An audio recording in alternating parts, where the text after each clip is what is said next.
Alors, sur le processus de veille, sur la veille, ce qu'il faut bien comprendre, c'est qu'il y a plusieurs étapes dans la recherche d'une information.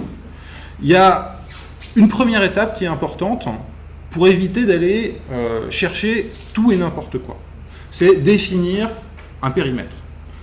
Parce que le risque, sinon, c'est d'aller sur Google, de faire une première recherche, d'aller sur un forum, puis de suivre des liens, et puis finalement, ça vous prend la journée.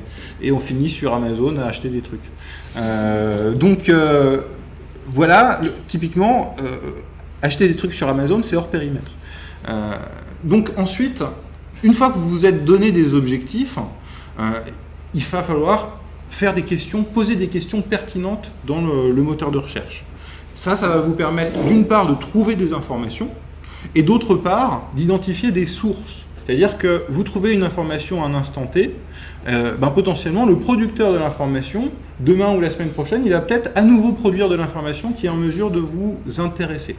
Et donc, l'autre compétence, c'est d'être capable de mettre une source sous surveillance pour pouvoir vous permettre de produire une revue de presse par rapport à des sources que vous avez identifiées comme étant intéressantes par rapport à votre métier. Donc là, on a bien deux démarches. Aujourd'hui, on va se concentrer essentiellement sur comment on trouve de l'information et l'étape suivante, comment on structure l'information. Parce qu'un des problèmes auxquels vous êtes confrontés, ça j'en suis à peu près sûr et certain, c'est que vous avez déjà trouvé des super infos sur la toile, comme ça, vous avez fait une petite capture d'écran, vous avez imprimé le truc, vous l'avez mis dans un tiroir, puis vous l'avez perdu. Et 6 mois plus tard, quand vous avez cherché l'information, elle était quelque part. Donc là, l'enjeu, c'est comment je fais pour retrouver l'information. Soit c'est de l'information que vous auriez mis dans un placard après l'avoir imprimée, soit c'est de l'information que vous avez stockée quelque part sur votre disque dur ou que vous êtes envoyé par email, par exemple. C'est aussi des grands classiques. Donc là, l'enjeu, c'est de structurer une base de connaissances performante, efficace. Et là, aujourd'hui, je vais vous donner les méthodes pour pouvoir le faire. Et ensuite, se pose la question, quand on a trouvé de l'information de qualité, du partage de l'information. À qui j'envoie? Est-ce que j'envoie cette information en interne, à des collaborateurs? Est-ce que je diffuse cette information sur le site internet, dans la newsletter? Qui est-ce que ça peut bien intéresser, cette information? Et ça, c'est vraiment une étape cruciale, parce que finalement, on se rend compte que tout le monde fait un peu de veille, mais souvent, personne ne sait exactement quelles sont les informations intéressantes que les autres ont recueillies. Bon, là, ça permet d'avoir une démarche plus collaborative, et c'est une source de performance non négligeable et facile à activer dans les organisations. Alors maintenant, je vais vous donner quelques petites techniques qui sont bien performantes. Hop là. Première chose importante à garder en tête, quand vous faites une recherche d'information, eh bien, Google cherche sur des volumes très significatifs, trop importants. Pour vous donner un ordre de grandeur, aujourd'hui, Google indexe plus de 1000 milliards de pages chaque jour. C'est une information qui dépasse l'entendement, et c'est un vrai problème dans la pertinence de l'information. Aujourd'hui, Google, finalement, indexe trop d'informations pour être réellement pertinent sur des requêtes mal configurées. Donc, c'est un vrai problème parce que quand vous posez une question dans Google, Google vous donne une réponse, mais ne vous dit rien sur la pertinence de la question. Il répond aussi aux questions connes, pour le dire plus trivialement. Et donc, si je fais une petite recherche du type, allez, entreprise, industrie, déjà, combien de réponses je vais obtenir? 93 millions de réponses. C'est un petit peu trop pour mon petit cerveau. Donc, il peut quand même y avoir des informations intéressantes dans les premiers résultats ici. Vous voyez, je vais avoir des réseaux d'entreprises qui seront potentiellement des sources à mettre sous surveillance. Je vais avoir les pages de Wikipédia sur les questions généralistes. Mais je ne vais pas forcément avoir de l'information directement exploitable qui apporte de la valeur ajoutée à mes cibles. Donc là, je vais faire une autre petite recherche en intégrant un premier opérateur. Là, l'objectif, c'est de vous donner les clés pour apprendre à parler Google, en fait. Donc, cet opérateur, il s'appelle Site. C'est un opérateur qui va permettre de concentrer la puissance de feu de Google sur un site ou sur un domaine. On va voir un petit peu de quoi il retourne. Là, on va concentrer la puissance de feu sur un domaine, c'est-à-dire sur tous les sites du gouvernement français. gouv.fr. Donc, site gouv.fr, entreprise, industrie. Et là, vous voyez, je vais avoir uniquement des sites en .gouv.fr. Donc ça, c'est plutôt pas mal parce que ça a réduit considérablement. Je passe de 93 millions de réponses à 300 000 réponses. C'est encore un petit peu trop pour mon petit cerveau. Là, deuxième étape fondamentale, c'est d'utiliser la recherche dans le temps. Vous cliquez sur outils de recherche ici, et vous avez un nouvel onglet qui s'appelle date indifférente. Et là, maintenant, vous allez pouvoir choisir, par exemple, depuis moins d'un mois. Et là, si je reclique sur outils de recherche, je vois qu'il y a 1920 réponses, uniquement sur les sites du gouvernement. Et vous voyez que la question, à la base, était quand même assez pourrie. Entreprise-industrie, c'est une mauvaise question. Mais si je pose une question vraiment pertinente, du type accompagnement, hors subvention, industrie. Hop. Alors, comment est-ce qu'on traduit cette requête ? Là, on va prendre soit le mot accompagnement, soit le mot subvention. Et on va mettre industrie en plus. Donc là, ça veut dire que toutes les pages qui contiennent soit le mot accompagnement, soit le mot subvention et le mot industrie, sur des sites du gouvernement, dans la limite de temps disponible, donc la limite de temps disponible c'était 1 mois je crois, eh bien vont ressortir. Et là vous voyez, hop là, 900 résultats. Donc ça commence à être beaucoup plus qualitatif. Et l'enjeu c'est ça, c'est d'être en mesure d'identifier finalement des questions plus pertinentes. Et typiquement si là je suis intéressé par l'accompagnement dans l'industrie, mais pas l'industrie automobile. Donc moi, automobile. Donc toutes les pages qui contiennent automobile sont maintenant exclues. Quantité de réponses, 700 résultats. Donc vous voyez, vous allez pouvoir réduire comme ça progressivement. Allez, un autre opérateur bien pratique, c'est l'opérateur file type. Bien souvent, il y a des documents qui sont des documents PDF, des documents validés, documents très mal indexés dans Google. Donc il faut faire des recherches spécifiques pour pouvoir les obtenir. Donc je vais faire un petit file type de .pdf. Et là maintenant, je vais avoir que des documents PDF. Ah, d'ailleurs, quelque chose d'extraordinaire. Le programme des RRI 2015 ressort. Oh, quel talent, ça se passait à Évreux, ça. Et donc, vous voyez, je vais obtenir un volume de réponse encore plus qui diminue encore, et uniquement des documents PDF. Donc, ça c'est sur un domaine. Maintenant, je vais vous donner un autre exemple. On va se concentrer uniquement sur un site web. Tout à l'heure, je vous ai parlé de SlideShare. Donc, site .slideshare.net. Et aujourd'hui, la thématique, c'est réseaux sociaux. Réseaux sociaux. Ah, voilà. Donc là, vous voyez, j'ai mis entre guillemets, parce que ce que je veux, c'est l'expression exacte. Et je vais uniquement avoir des documents qui ont été envoyés sur SlideShare depuis moins d'1 mois, qui traitent de réseaux sociaux. Et là, typiquement, donc c'est souvent des PowerPoint, être créatif sur les réseaux sociaux, des cours d'une grande école de communication. Alors, là, quand j'arrive sur SlideShare, les réflexes, ça va être quoi ? Premier réflexe, c'est qui a produit ce document. Donc là, je vois que c'est des cours d'une grande école. Ce que je peux voir aussi, c'est qu'il y a 73 slides, donc c'est un gros document, c'est un gros PowerPoint. Donc souvent, c'est un PowerPoint qui va être assez charpenté, donc potentiellement de l'information, des volumes intéressants, en tout cas suffisamment. C'est pas un truc de 10 slides essentiellement publicitaire pour une agence de communication sur les réseaux sociaux, par exemple. Je vais regarder aussi quand est-ce qu'il a été diffusé. Donc je vois que ça a été publié le 29 octobre 2015, c'est un document récent.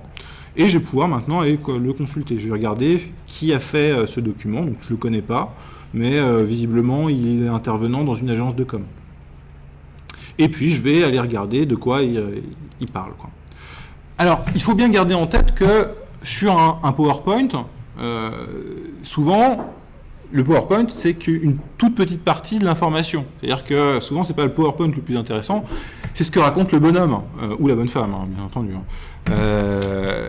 Bon, il y a quand même généralement le plus petit résumé possible de ce qui va être raconté.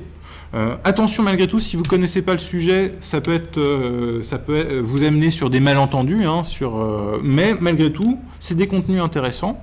Et quand vous êtes dans une recherche d'intervenants, par exemple, eh bien SlideShare, ça peut être une solution pour aller chercher des intervenants sur telle ou telle thématique. Vous allez pouvoir identifier comme ça des contenus de qualité.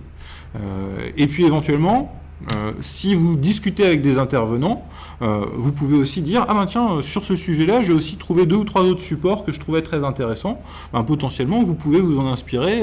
C'est quelque chose de comme ça qu'on voudrait avoir pour notre événement. Ça vous donne aussi des possibilités de négocier avec des intervenants que vous faites venir. Donc ça, c'est assez intéressant. Hop.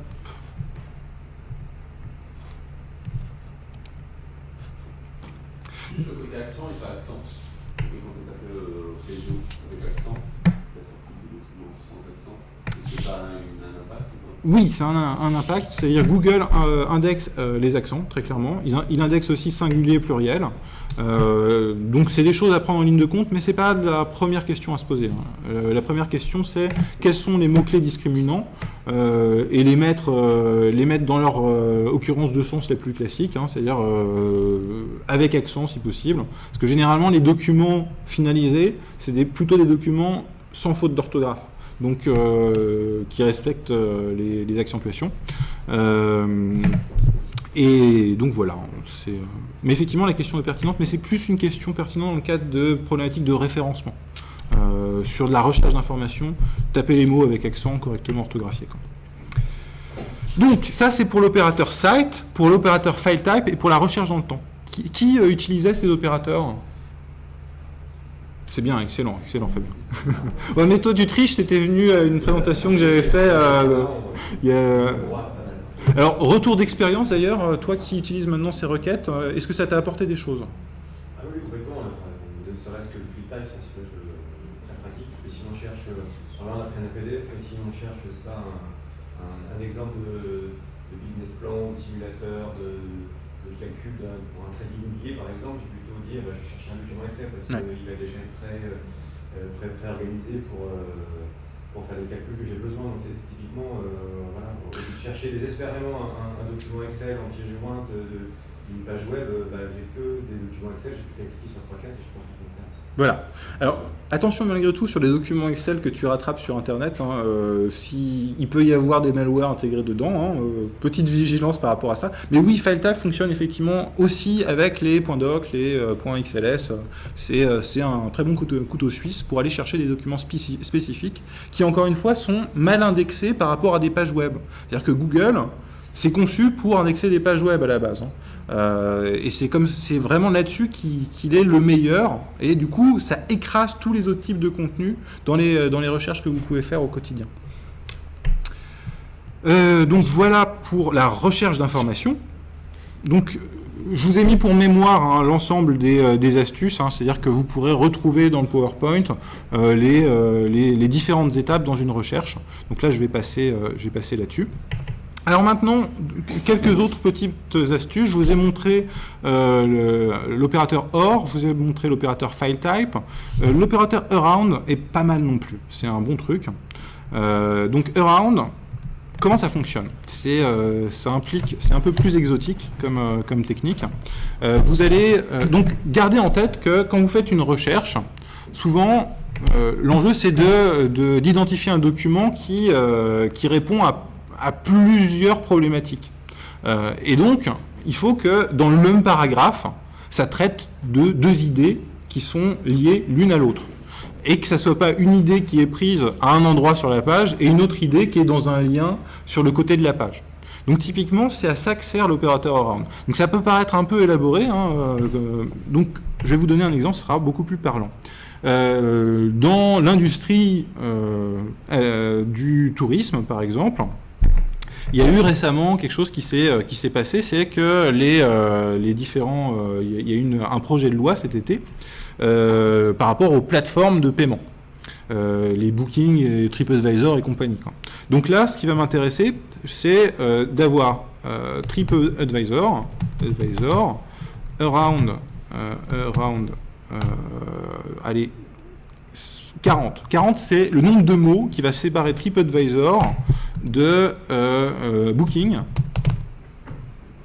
Et du coup, c'était dans la loi, je sais plus quoi, c'était loi Macron, en plus j'ai écrit un article là-dessus, loi Macron.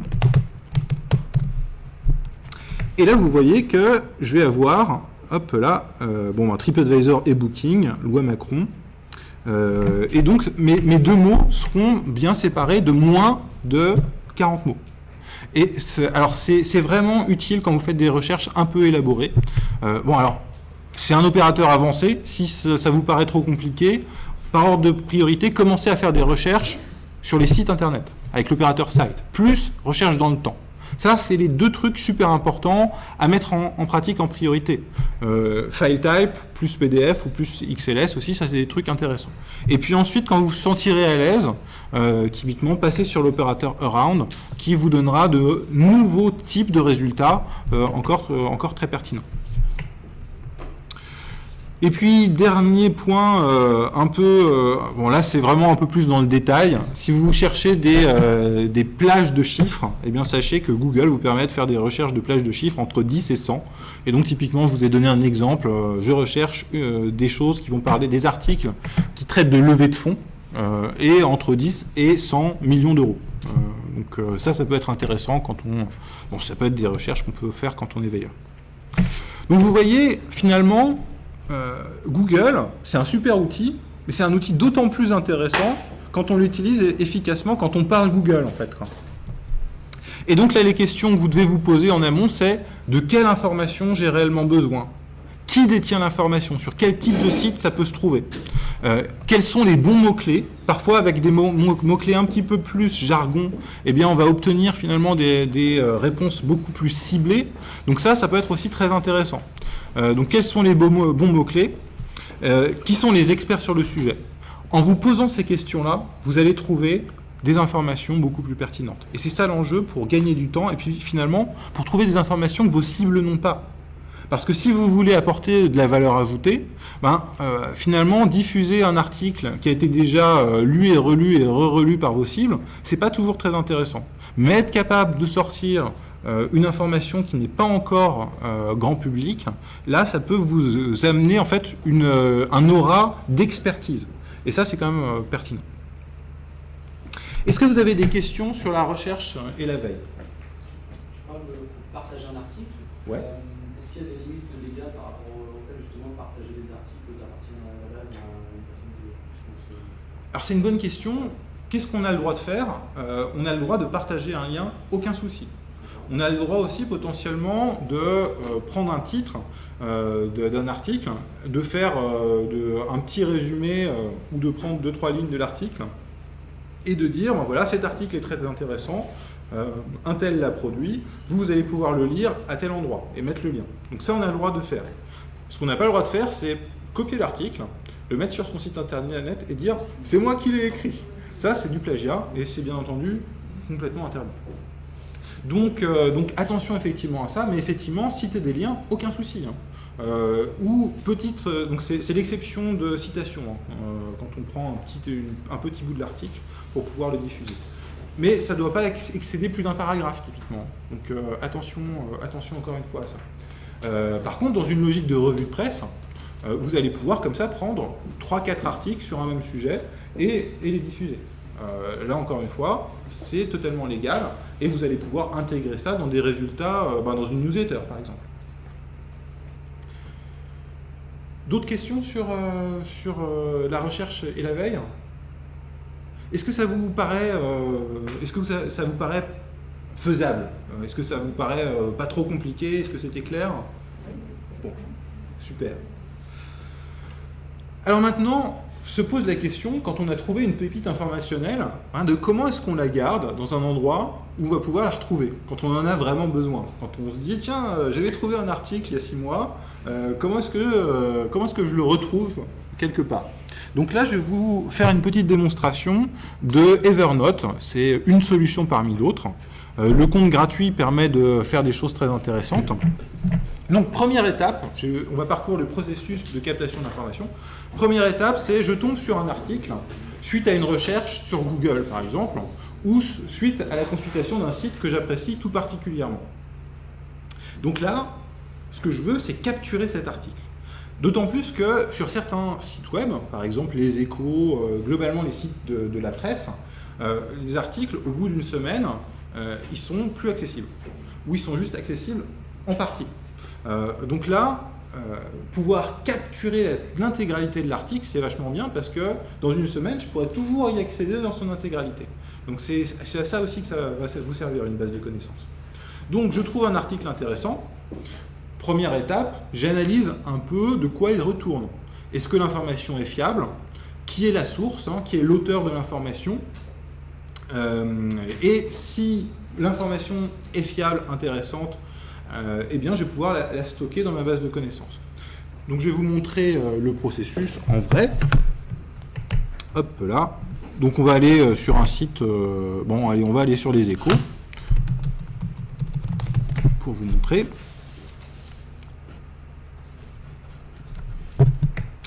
Et on va prendre un article. Allez, Startup, Microsoft va engager à hauteur de 83 millions d'euros en France. Bah, très bien, ça m'intéresse.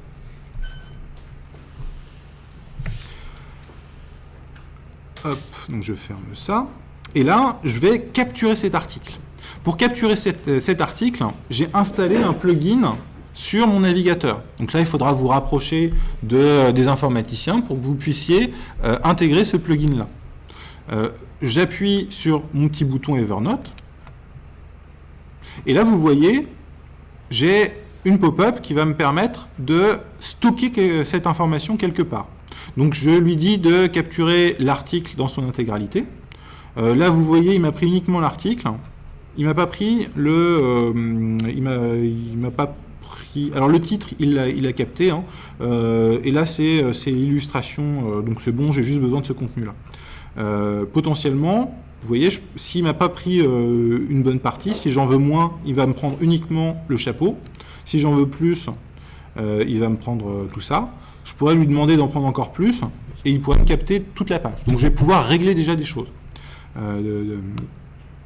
Ensuite, je vais pouvoir stocker ça dans des rubriques que j'ai paramétrées. Alors il se trouve que c'est des rubriques que j'ai paramétrées moi. Par défaut, vous avez une coquille vide.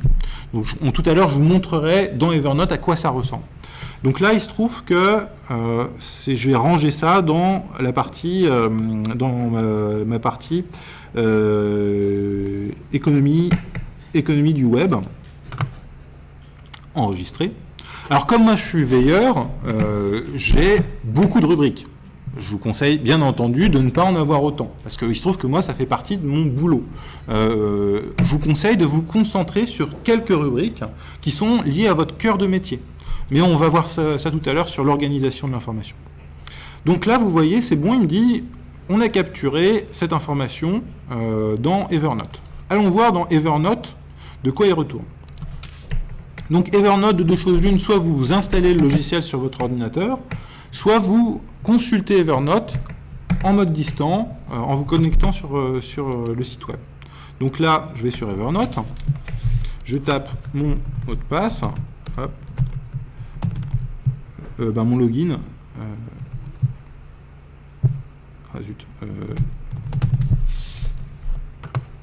j'ai tellement de comptes que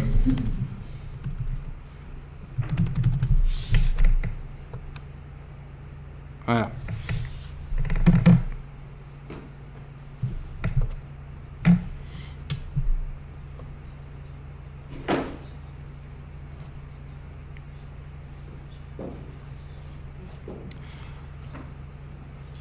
Donc là, vous voyez, Evernote m'a bien capturé mon dernier article. Alors, dans le processus, je vous conseille aussi de lire l'article. Parce que ça a l'air tout bête comme ça, mais beaucoup de gens, finalement, collectionnent de l'information sans jamais la consulter. C'est un grand risque, parce qu'en plus, on est toujours très pressé. On se dit, tiens, je dirai ça plus tard. En vrai, quand on lit plus tard, on a tendance à lire jamais. Donc, il faut être clair. Donc, vous n'êtes pas obligé de lire l'intégralité de l'article, mais lisez au moins le chapeau et essayez d'en retirer quelque chose. Si vous stockez cet article, c'est que cette information, elle est pertinente quelque part. Donc là, je vais le parcourir rapidement, histoire de vous montrer ma méthodologie globalement. Donc 83 millions d'euros destinés à soutenir et investir les startups françaises. Ça, c'est l'information qui m'intéresse. Hop, je vais la faire ressortir. Donc je vais me mettre en haut comme ça. Hop. Voilà, 83 millions. Top. 70, 300 entreprises sur près de 3 ans. Ça, c'est objectif. Hop. OK. Donc ensuite, il se trouve qu'il y a des villes. C'est dommage, Évreux n'est pas dans la liste et Rouen non plus. OK. Donc ça peut être aussi intéressant de garder ça. Là, voilà. Toc. Microsoft s'est associé.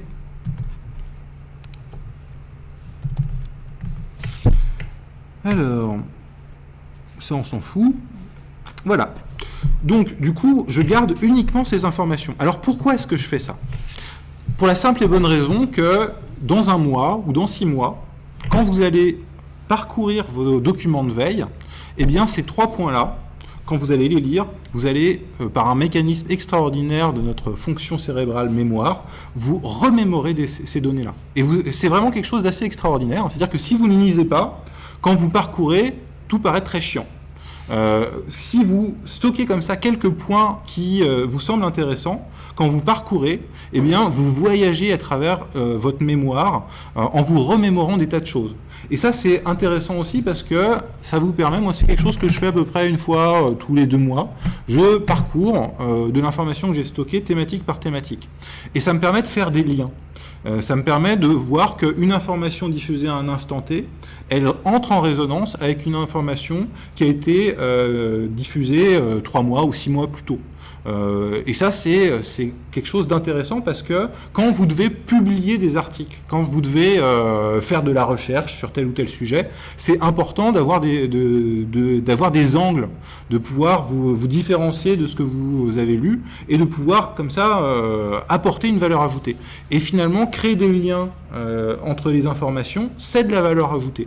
Et donc ça, c'est une méthode pour pouvoir finalement créer des liens assez facilement sur un secteur d'activité que vous surveillez et pour pouvoir améliorer votre compréhension globale d'un secteur d'activité sur le long terme. Donc ça, c'est vraiment quelque chose, je vous conseille de le faire. Juste stocker de l'information sans la lire, c'est beaucoup moins pertinent. Alors, un autre exemple de méthode, là vous voyez, c'est un petit peu différent. L'article que j'ai stocké donc, traite de mini-voitures comme alternative aux drones en livraison. Donc j'ai bien sorti des données par rapport à cet article, mais plutôt avec une approche critique de l'article. C'est-à-dire que là, quand j'ai lu cet article, voilà ce qui m'est venu en tête immédiatement sur cette problématique-là.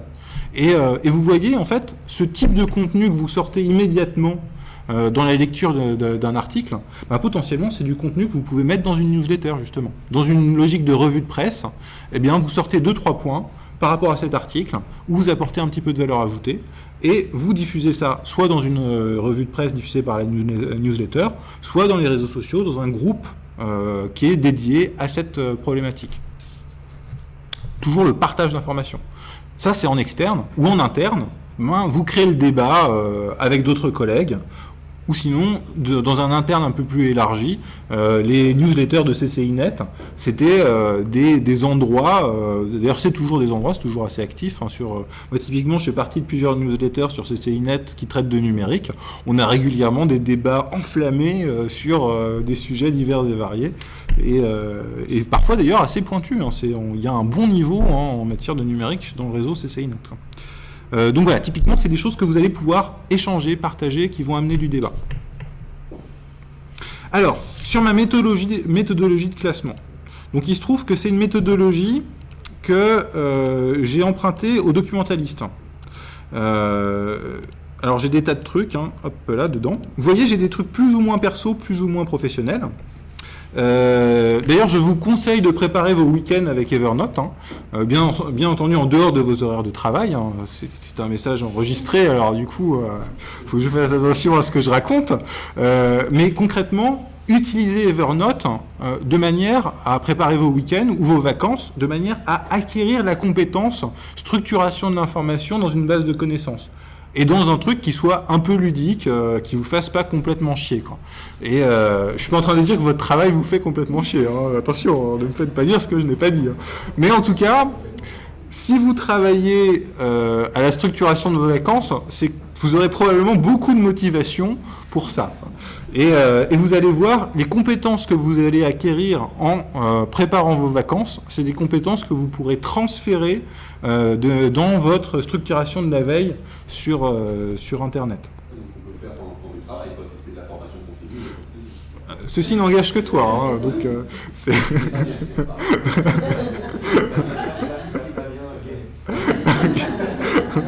Ce que j'aime dans le réseau consulaire, c'est la solidarité entre collaborateurs. Donc, du coup, l'intérêt quand même, c'est d'apprendre à structurer l'information. Et là, vous voyez, hein, j'ai, sur le plan professionnel, là, pour revenir sur le plan professionnel, des dimensions prioritaires. Donc, ma veille professionnelle, c'est, par exemple, SEO, c'est référencement sur Internet, hein, c'est Search Engine Optimization. Je vais surveiller alors je fais des études par mon observatoire, donc j'ai des études liées au web. Je surveille aussi des startups, des problématiques de sécurité du web. Donc voilà, j'ai tout un ensemble de thématiques prioritaires. J'ai ensuite un deuxième niveau qui est plus lié à des sujets qui m'intéressent, mais toujours reliés au web. Ensuite, je vais avoir toute une partie liée aux compétences. Ça, c'est important parce que il se trouve que mon métier implique des évolutions considérables de compétences. Quand j'ai commencé à bosser sur le web il y a une quinzaine d'années maintenant, eh bien, les choses que j'ai apprises, aujourd'hui, il y en a toute une partie qui sont plus du tout d'actualité. On n'utilisait pas forcément les mêmes technologies. Bref, les métiers ont évolué. Donc, du coup, stocker aussi des tutoriels, si vous travaillez sur les réseaux sociaux, sachez qu'il y a des tas de choses qui traitent de réseaux sociaux sur Internet qui vous expliquent comment faire. Donc, je vous conseille comme ça de structurer comme ça une partie de vos formations à travers des tutoriels, des articles de blog que vous pouvez lire, dans une partie liée aux compétences, à l'évolution de vos métiers liés au numérique. Donc, j'ai aussi une partie liée à des réflexions personnelles sur des tas de sujets. Et puis une partie liée à des projets personnels et une partie liée à du loisir. Donc là, typiquement, hop là, je vais faire glisser, ça c'est des rubriques que j'ai créées. Hop, voilà. Je fais glisser des dossiers. Et puis, vous voyez, j'ai une rubrique contentieux aussi, j'ai une fuite dans mon toit. Donc c'est aussi des choses que je suis allé me renseigner sur des forums juridiques, j'ai stocké ça tout dans Evernote, quoi. Donc vous voyez, ça couvre finalement une base de connaissances que, comme j'ai pas toujours une très bonne mémoire, Evernote c'est ma mémoire numéro 2 sur mon ordinateur, quoi. Donc si je dois créer un carnet de notes, comment je fais? Je vais sur la petite flèche ici et je clique sur nouveau carnet de notes. Et là, par exemple, je désire à m'améliorer dans ma capacité à nager le crawl. Hop là. Donc, je vais faire une rubrique 10, natation. Voilà. Et ensuite, je vais aller chercher des tutoriels sur YouTube sur comment bien nager le crawl. Et je vais ranger ces tutoriels dans Evernote. Donc, hop là. YouTube, donc side.youtube.com, natation, crawl, mouvement. Si vous êtes intéressé par le yoga, il y a des tas de choses très intéressantes. Analyse technique en natation, ok. Natation éducatif, ça mouvement décomposé, ça va être pas mal, ça. Encore mieux, les erreurs à éviter, mais c'est exactement ça qu'il me faut, quoi. 1 minute 3, je vais apprendre à nager le crawl en 1 minute 3. Génial. Hop là. Donc voilà, je stocke dans Evernote. Et là, je vais le mettre, non pas dans économie du web. Alors, c'est un système qui apprend par rapport à tous les classements que vous pouvez faire. Comme c'est quelque chose d'assez nouveau pour moi de classer des choses en matière de natation, il n'a pas encore bien compris, quoi. Donc là, je vais dans le bon classeur. Hop là. 10, natation. Hop là. J'enregistre. Et je vais avoir cette page dans mon classeur dédié à la natation dans mes loisirs. Donc vous voyez, ça se fait finalement de manière très fluide dans une démarche de recherche d'informations sur Internet. Donc ça, c'est quand même vraiment intéressant. Donc voilà pour la méthodologie. Alors pourquoi est-ce qu'il y a des numéros aussi ? Les numéros permettent de réintroduire un ordre de priorité, là où l'ordre alphabétique est un ordre pas toujours très pertinent, quoi. Parce qu'il se trouve que les choses les plus importantes ne commencent généralement pas par A. On peut le regretter, mais c'est comme ça, quoi. Donc voilà, ça va vous permettre de classer par ordre de priorité dans votre base de connaissances. Et ça, c'est quand même plutôt pas mal. Alors, ne créez pas trop de rubriques au début. Si vous en créez trop, déjà, elles seront toutes vides et ça ne sera pas très intéressant. Donc, commencez par identifier un périmètre restreint, des priorités. Par exemple, les loisirs, notamment vacances, week-end. Ça, c'est une première priorité importante. Et ensuite, passez sur votre cœur de métier, ce genre de choses-là, quoi. Et puis, créer une rubrique à classer. La rubrique à classer, elle est pas mal, parce que, grosso modo, c'est tous les trucs que vous ne savez pas classer. Il ne faut pas qu'il y en ait trop. C'est-à-dire que dès lors que vous commencez à avoir trop d'informations dans la classer, il n'y a plus aucun intérêt. Mais ça va vous permettre d'identifier finalement des centres d'intérêt sur lesquels vous n'aviez pas forcément mis de mots très clairs. Et dès que vous avez une dizaine d'éléments à classer, eh bien, vous allez pouvoir finalement créer une rubrique qui sera dédiée. Donc ça permet d'éviter de mélanger des informations dans une mauvaise rubrique. Essayez quand même de respecter, d'avoir des rubriques qui soient suffisamment larges, mais pas trop larges. Donc là, encore une fois, c'est un conseil de Normand que je vous donne. Mais typiquement, dans les rubriques, un mauvais exemple que j'ai créé au début, hop là, de ma démarche, c'était, j'avais créé e-marketing et e-commerce comme rubrique. Le problème, c'est qu'il y a des tas d'informations dans l'e-marketing qui ne traitent pas du tout d'e-commerce. Et finalement, je me suis rendu compte au bout d'un certain temps que c'était une rubrique trop large. Donc voilà, typiquement, essayez d'avoir des rubriques qui soient suffisamment larges pour y mettre du contenu, mais pas trop larges pour pas qu'il y ait des contenus qui se mélangent de manière peu pertinente. Donc là, hop là. Donc, la quatrième étape, une fois qu'on a identifié l'information, qu'on l'a qualifiée, qu'on l'a stockée, c'est la diffuser. J'en ai déjà parlé à plusieurs reprises.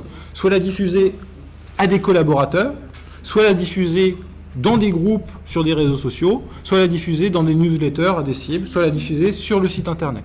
Donc on voit qu'on a plusieurs espaces de diffusion. Quand on partage de l'information, il y a des questions à se poser qui sont des questions vraiment importantes. Il se trouve que l'information, elle peut être indigeste. Et donc, il faut se poser la question de est-ce que la personne à qui j'envoie l'information sera intéressée réellement ? Moi, je milite contre les mails pour info, parce que c'est un des cauchemars de nos organisations, quoi. L'enjeu, c'est que vous envoyez de l'information intéressante, parce que sinon, vos collaborateurs ne liront plus les informations que vous leur envoyez. Et donc, quel est leur niveau de compréhension du sujet ? Il se trouve que moi, je fais de la recherche sur des problématiques qui sont des problématiques statistiques. Je fais des maths, concrètement. Les maths, ça ne fait pas rêver tout le monde. Pourtant, c'est génial, les maths. Et ben voilà. Donc, dans les informations que je partage en matière de veille sur les usages du numérique, je ne vais pas partager des informations avec des gros tableaux indigestes à des gens qui n'ont pas le temps, typiquement. Donc, posez-vous la question de est-ce que vous aimeriez recevoir cette information et posez-vous la question de quelles sont les décisions que la personne en face va pouvoir en retirer. Et une fois que vous êtes posé ces deux questions, là, vous pouvez envoyer. Alors, dans les choses aussi qui peuvent être pertinentes, ça c'est aussi à voir, travailler en cellule de veille. C'est-à-dire que vous avez une spécialité, d'autres personnes peuvent avoir des spécialités, et une fois par mois, ou une fois par semaine, autour de la machine à café, faites-vous une petite réunion de 15 minutes pour discuter des trucs intéressants que vous avez identifiés sur la toile. Donc voilà, les cellules de veille, c'est un vrai point intéressant pour vous motiver aussi à faire de la recherche et puis pour trouver des infos que vous n'auriez pas forcément trouvées. Alors, dernier point aussi sur la recherche qui est important, gardez en tête que si vous manquez une information importante, elle va vous revenir par effet boomerang. Donc ça a l'air bête comme idée, c'est loin d'être bête. C'est ce qui vous empêchera, si vous devenez veilleur professionnel, de devenir complètement fou. Parce que si vous partez dans la croisade de récupérer toutes les informations importantes sur un secteur d'activité, c'est juste pas possible. Et donc l'enjeu, c'est pas de tout récupérer, c'est de récupérer suffisamment pour pouvoir apporter de la valeur ajoutée à votre métier, à d'autres personnes. Et puis le reste arrivera par effet boomerang, soit par une autre personne avec qui vous discutez autour de la machine à café, soit dans un club d'entreprise, soit par des médias une semaine plus tard, un mois plus tard. Et finalement, c'est pas grave si vous manquez des informations. L'important, c'est que progressivement, vous captiez des informations et vous amélioriez votre connaissance du secteur d'activité que vous surveillez. Alors, maintenant, on va se poser la question de comment on compose sa revue de presse en ligne. Donc là, je vais passer assez vite parce qu'il faut qu'on travaille aussi sur les réseaux sociaux. Et je vais plutôt vous citer les solutions et ça sera potentiellement l'objet d'un autre atelier parce que ça fait beaucoup de démonstrations sinon. Et grosso modo, là, ce que je vous conseille, comme solution, c'est Feedly. Alors, c'est pas la solution la plus professionnelle. C'est une solution qui a des limites, très clairement. Donc, qu'est-ce que ça permet, Feedly ? Ça va vous permettre de surveiller des gros sites d'information, typiquement les Échos, toute la presse en ligne. Vous allez pouvoir la suivre dans Feedly. Qu'est-ce que ça ne permet pas ? Des sources un petit peu plus confidentielles, qui n'éditent pas de flux sortants, ce qu'on appelle des flux RSS. Eh bien, vous n'allez pas pouvoir les brancher sur Feedly. Alors, l'intérêt de Feedly, c'est que c'est facile d'ajouter une source supplémentaire. Là, je viens de lancer un mot jargon, je vous ai parlé de flux RSS. Les flux RSS, avant, le processus, c'était, on allait trouver ce lien, c'est un lien, qu'on collait dans la solution, et à partir de là, on s'abonnait. Donc il se trouve que Feedly, vous avez juste à taper dans Feedly les Échos, et il va vous produire automatiquement les sources, et vous avez juste à appuyer sur un bouton pour l'ajouter. Donc ça, c'est quand même assez confortable pour les gens qui sont peu technophiles. L'autre intérêt de Feedly, c'est que ça fonctionne parfaitement sur mobile, à la fois sur iPhone ou sur Android. Et ça, c'est plutôt pas mal parce que quand vous êtes dans la queue à la boulangerie ou à la poste, alors je devrais peut-être pas vous le dire, quand je suis aux toilettes, des fois, je regarde sur mon téléphone mes flux sur Feedly. C'est un peu la honte, mais voilà, ça permet de rendre ce temps contraint un peu productif. Et en plus, c'est enregistré, quoi. Je sais pas si je devrais dire ce genre de choses quand même. Et donc voilà, l'enjeu du portable, c'est que ça vous rend finalement, ça vous permet en situation de mobilité d'accéder à ces informations-là. Et ça, c'est plutôt pas mal. Ça fonctionne aussi très bien sur tablette. Donc c'est cette fonctionnalité-là que je privilégie parce qu'il y a d'autres solutions qui sont plus performantes, qui permettent de mettre des filtres, qui permettent de faire des alertes, des trucs un peu plus balèzes, mais qui sont beaucoup plus moches et beaucoup plus technophiles. Et je pense qu'à votre niveau, et même d'ailleurs à mon niveau, c'est bien d'avoir des solutions qui soient agréables à consulter. Parce que je me suis rendu compte qu'avec le temps que mes solutions hyper performantes avec des filtres et des trucs et des machins, je les consultais finalement moins parce que c'était chiant. Voilà. Et donc Feedly, c'est plus ergonomique, c'est plus sympa. Par contre, c'est plus généraliste, c'est-à-dire que l'information est moins filtrée. C'est finalement un compromis qui me semble intéressant. Y aller plus souvent et stocker, parce qu'on peut faire exactement la même chose par rapport à Evernote. Là, vous voyez, je suis sur mon application mobile, je suis dans la queue à la poste pour aller chercher un colis, et c'est samedi en plus. Oh là là. Et donc forcément, j'en ai pour 15 minutes ou 20 minutes de queue, donc j'en profite pour aller chercher de l'information. Oui, parce que à la poste, là où je vais chercher mes colis, ils sont pas hyper performants, donc ça me donne l'occasion de faire un peu de veille. Et donc, je tombe sur un article intéressant, je vais pouvoir l'ouvrir dans mon navigateur et je vais avoir accès au bouton, le bouton Evernote, et je vais stocker exactement de la même manière que je stocke dans une recherche depuis mon ordinateur de bureau. Donc voilà, c'est la démarche que je vous ai expliquée tout à l'heure.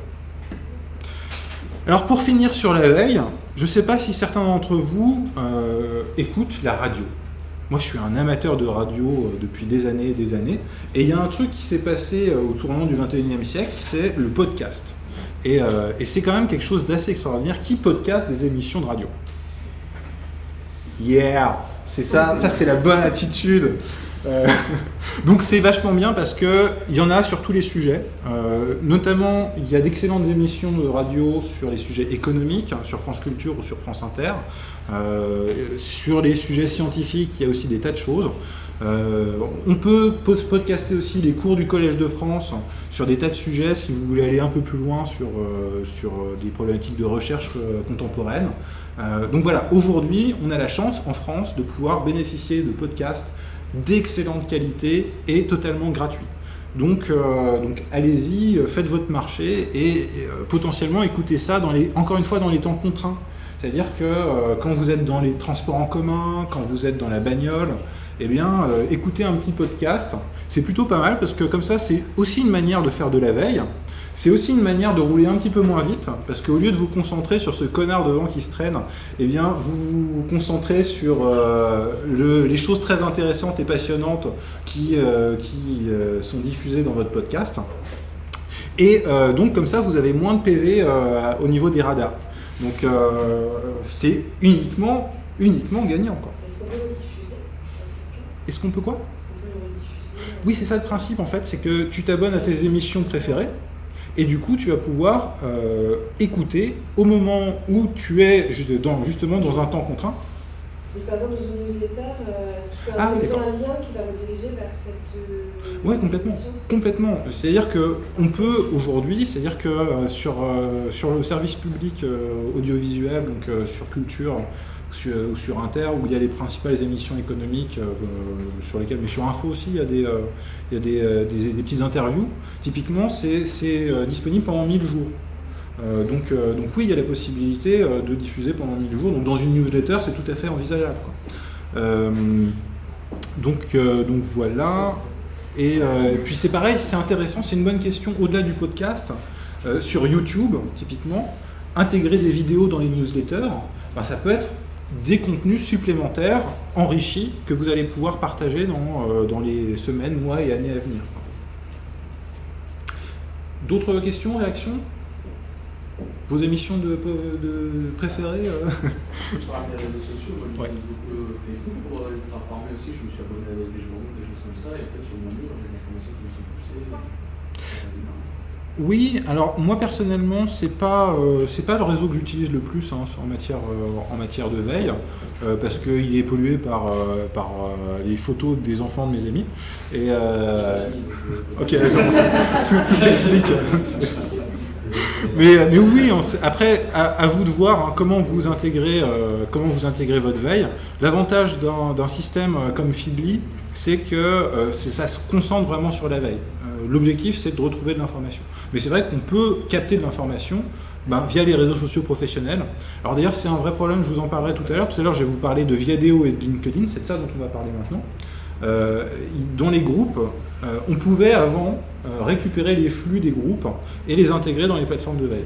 Il se trouve qu'ils ont supprimé ces possibilités et c'est bien dommage parce qu'on est obligé de se connecter sur Viadeo ou sur LinkedIn pour aller consulter ces sources.